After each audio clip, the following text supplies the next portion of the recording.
Konnichiwa, everyone, and welcome back to another episode of Gundamonium Eats Way Too Much Halloween Candy, and as such, you have to listen to him manically speak about skeletons. Oh, phew.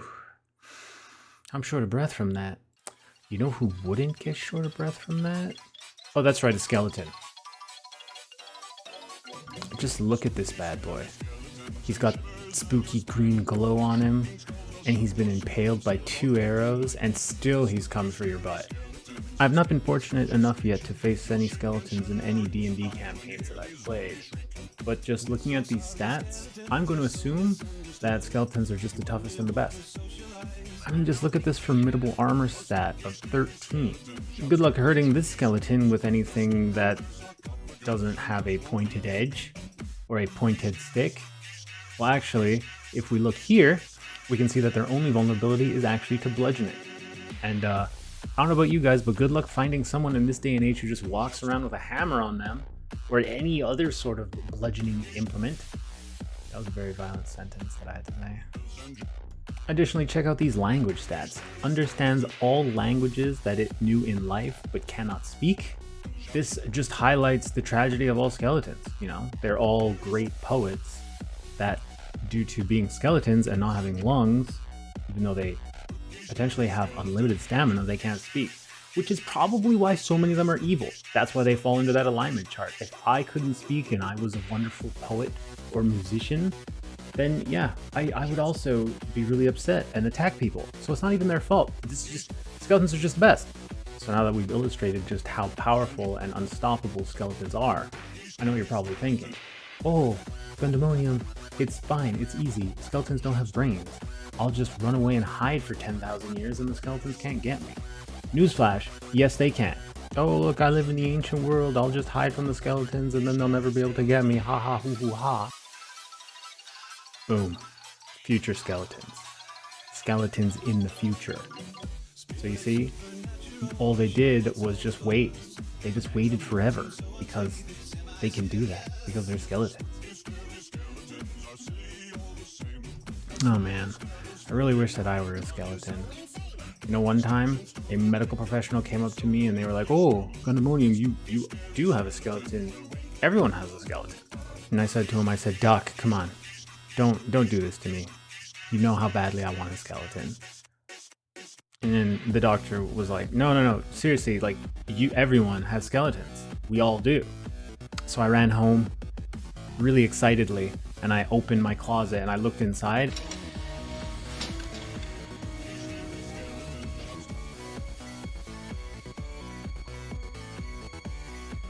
And no, there was no skeleton. No skeletons in my closet. So, I don't know. I guess all medical professionals are not very honest people. Which makes sense because they're not skeletons. At least none of the ones in my area are. I wish they were, but they're not.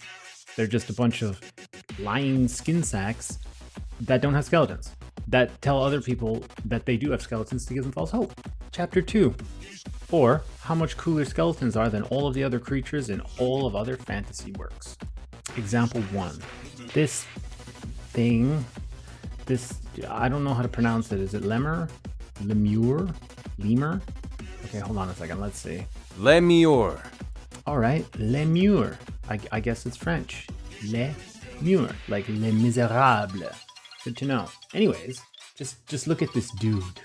Armor class 7, 13 hit points, 15 speed. Well, 15 feet speed. I actually don't know if that's good or bad. But damage resistance, he doesn't like the cold. Good luck living on half the planet, buddy. He is immune to fire and also poison like skeletons, but that's besides the point. Also, I couldn't help but notice under languages, it says understands Infernal but can't speak it. Who does this thing think he is? Me? With Korean? Honestly, like what a copycat. 학생들이 핸드폰으로 지도를 보고 있어요. 학생들이 핸드폰으로 지도를 보고 있어요. 지도를 보고 있어요. Yes! I've been doing that for a year and I still have no idea what I'm doing. Anyways, as I was saying, Lemur versus Skeleton, no contest. Skeleton just wins every time. Even though the Lemur reminds me a lot of myself with the whole not understanding what it's saying, Duolingo Korean thing. Boys. And there we have it, folks. Example number 2 is the mighty and majestic boar. Look at these stats. Armor class 11, hit points 11, speed 40 feet. Actually, they're really fast. I'll give them that, but I guess that makes sense because they're boars. You know what though? They definitely still run out of air because they have stupid lungs in their bodies. I also noticed that there is nothing listed under languages, which is definitely wrong. And Mr. Miyazaki would like to have a word with you, Wizards of the Coast. Anyways, that brings us to our conclusion, where I feel that I have proven to everyone that, yeah, skeletons really are the best. Nothing in the fantasy genre can beat them or even be considered their equivalent. And I know what you guys are going to say. You're going to say something like, oh, Gundamonium, you didn't include these guys, or those guys. And to you I will say one word: Draco Lich.